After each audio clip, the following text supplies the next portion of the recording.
Hey guys, welcome back to the channel and for another video about the Toyota Tundra TRD Pro.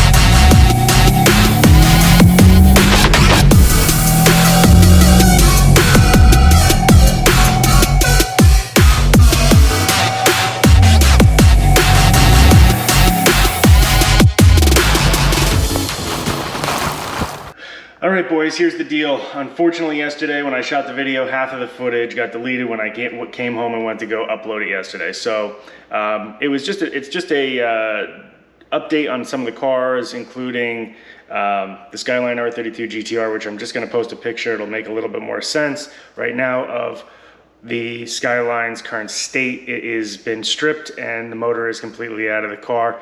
Yesterday at the shop, I had a truckload full of older parts and stuff like that that I actually had here at home, and I wanted to bring over to the shop so we had everything kind of organized in one spot. So here's that picture, and enjoy the rest of the video. All right, so if you're a regular, you know that car is getting restored. It is getting completely stripped. The engine is obviously out of it. All that stuff is out of it. It is getting almost completely painted. I'm almost nuts for not completely painting the entire car. I'm getting the back bumper painted, the front bumper painted, the side skirts painted, the hood, the front fenders, and the engine bay, and all the wheel wells are actually getting bed liner on them, which is a sick thing that kind of gives you the option of not having to run fender liners, which with the Skyline GTRs, there is a lot of aggressive fitments. You could fit a really wide wheel under there. And let's be realistic, fender liners kind of just get plastic, dingy, you know, it is what it is. I find that even with the Toyota Tundra. I wash this truck a ton, even though it's my everyday car. I want to keep it nice. These trucks do nothing but go up in value. As some of you may know, the Luna Rock trucks are going through the roof price-wise. All of the TRD Pros just in general are hard to come by. You're better off buying one brand new and paying a slight markup. Now, call me crazy. You got a lot of people controversial that are like, I'm not paying dealer markup. Well, you know what? It is what it is. My opinion is this. If you buy something at MSRP or above MSRP, 90% of the time it means that there is a huge demand for it. If there's a huge demand, it holds its value better. I used to tell this to people all the time when they were buying cars at the dealership in general, and I know that that is a biased opinion coming from an ex-dealership employee. But a lot of people you'll hear that are at dealerships that come out of the dealership world and they start talking about buying cars are gonna just bash the crap out of dealerships. I'm not one of those people. It is what it is. Everybody's got to make you know, some money. Dealerships do make excessive amounts off of certain trucks, cars, whatever the case is.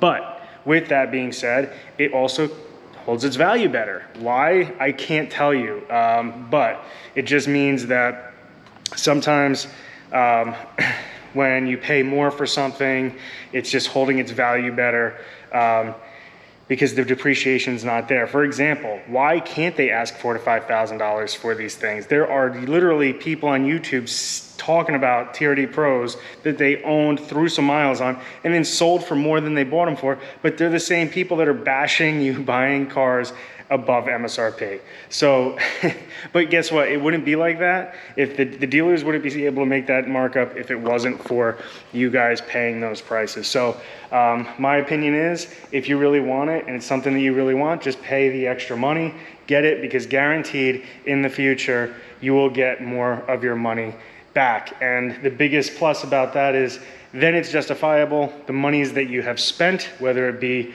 $2,000, $4,000, $5,000, $6,000. If you sell it at, like, say, $7,000, $8,000 less 2 years later after you buy the truck, well, guess what?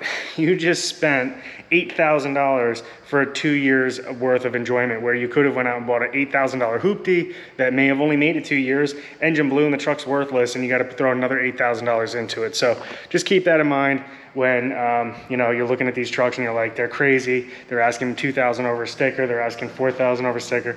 Listen, guys, it is what it is. At the end of the day, if you can afford to buy a $50,000+ truck, the 4 or 5 grand isn't gonna really do anything to you. That's just my opinion. Again, back to the TRD Pro. It's a little dirty. Needle grapplers doing their thing. Absolutely love them. Everybody knows my opinions on them. The Ready Lift kit, now it's the only thing that I have a little gripe with. Currently has a slight clunk to it. Now, it might be because it's just a spacer lift kit and it's actually that spacer in there. I have no idea. I'm gonna bring it back to OK 4-wheel drive. Comment below if you guys have experienced this with your Ready Lift kits or just any of your lift kits in general.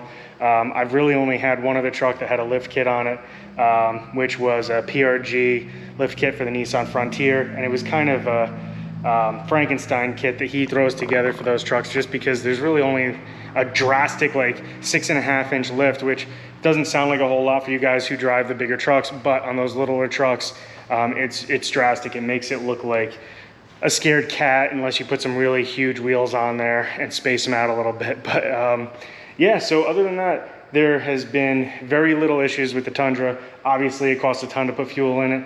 I don't really care. It is what it is. I knew that getting into it. Interior, the truck drives beautifully with even the bigger tires and the lift kit on it. Plans for the future, we are going to be doing taillights.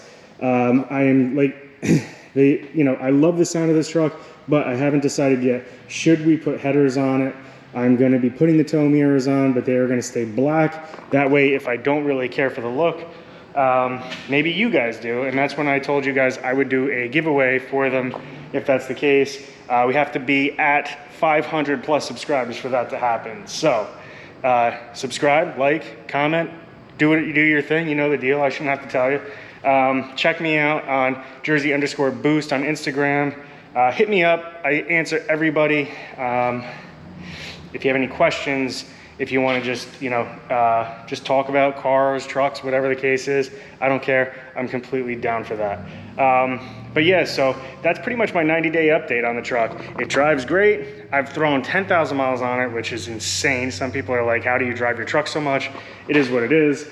I'm going to actually be taking this off, throwing a tow hook on there because, with having to bring this MR2 over to RT Tuning on May 12th, bringing the Skyline GTR up to Connecticut, I'm kind of sick and tired already of depending on other people.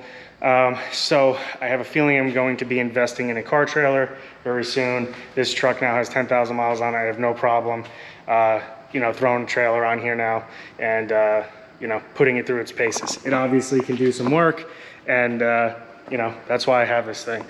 So again, if you guys have any questions or anything like that, please feel free to hit me up in the comments below, direct message me on Instagram and/or email me. I do not care. I will answer your questions. Let's get excited for all the things coming. I'm gonna be giving you more content. I'm thinking about putting a video schedule together. If you guys think that's a good idea, comment below. I'll talk to you guys soon. Like, subscribe. Thanks guys. Have a great weekend.